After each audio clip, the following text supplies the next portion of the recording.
go. And look, every guy knows what I'm talking about. Every guy at one point in your life has taken that kind of shit where you go, there's no point in even pulling any toilet paper off the roll. Like, I might as well just go right into the fucking shower. Like, I might as well just go right in there and shower for an hour and a half. I'm going to go shower for 90 minutes now because of this shit I just took. It's like the kind of shit that you take where you... Did you even get an email? Nothing. What happened now? I have no idea, but apparently my Stream Elements was now suspended. But I want you to understand, Jesse, that you can live to be 1,000 years old, and you will never be as inexplicably beloved as I am. All that hate, all that Reddit hate, and all these little sucker fish podcasts that they attack me, they don't attack anybody else, they come after me. It comes with their anger at like it's a yin and a yang.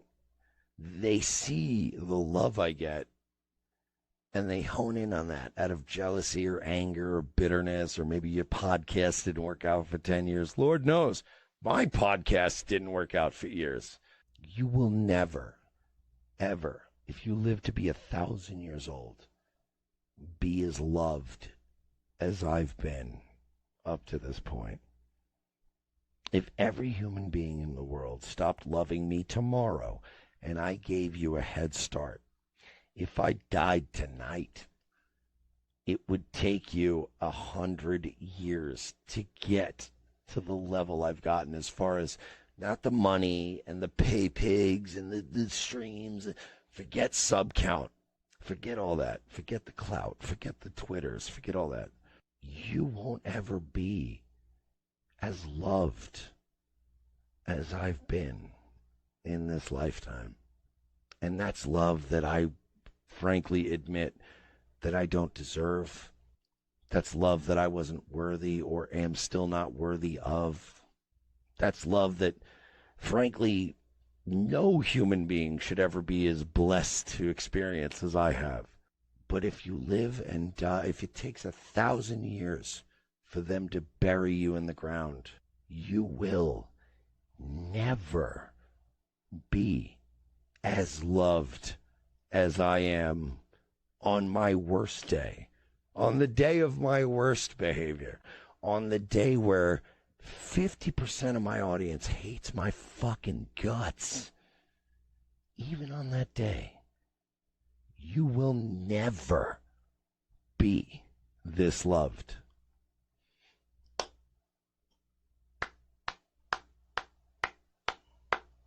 Godspeed, though, Jesse.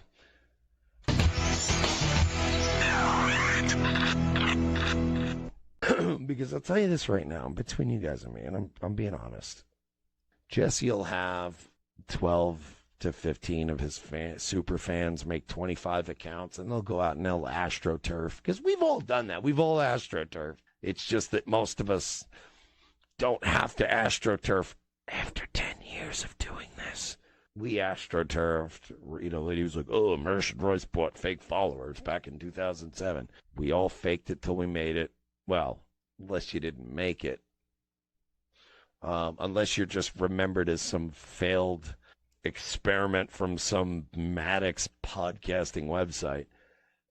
But most of us faked it till we made it. And a lot of us made it, and some of us didn't.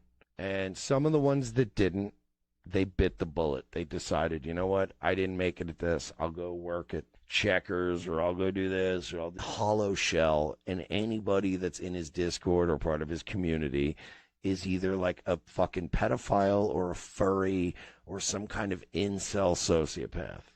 Seriously. Like, one of the things that hurt them early on when I pointed it out is that you can say whatever you want. You know, the pod awful people and all these little people that hang out in these groups. They can take your PayPal down. They can do this. They can go after you. They can do gay ops. They can plot in their little Discords all night.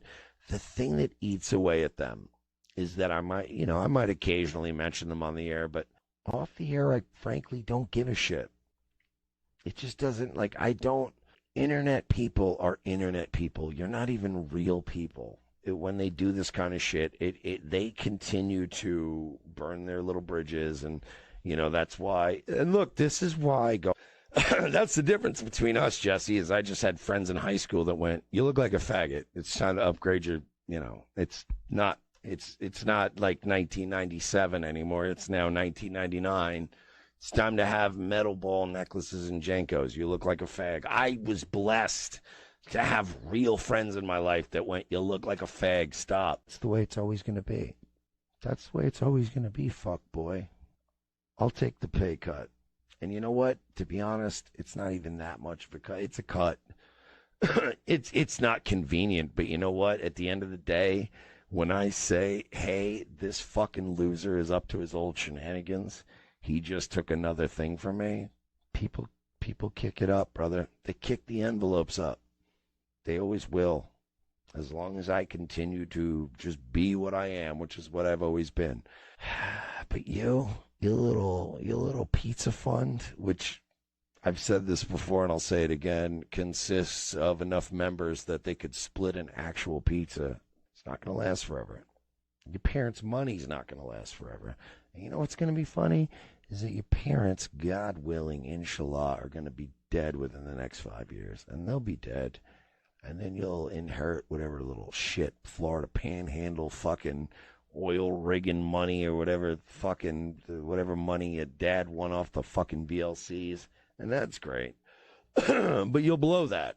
You'll blow that. And what's going to happen is eventually, you're going to die penniless and alone and without a platform.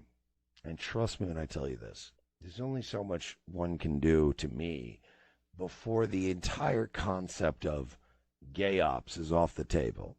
You know, you can say this guy tried to deplatform his competition. This guy just tried to this guy tried to do this to me because he hates free speech. This guy's a hypocrite. Well, you can only milk that for so long. There's only so long before offense becomes defense. And there's only so long before I can start playing my options. By the way, options I haven't played for a year because I wanted to be nice.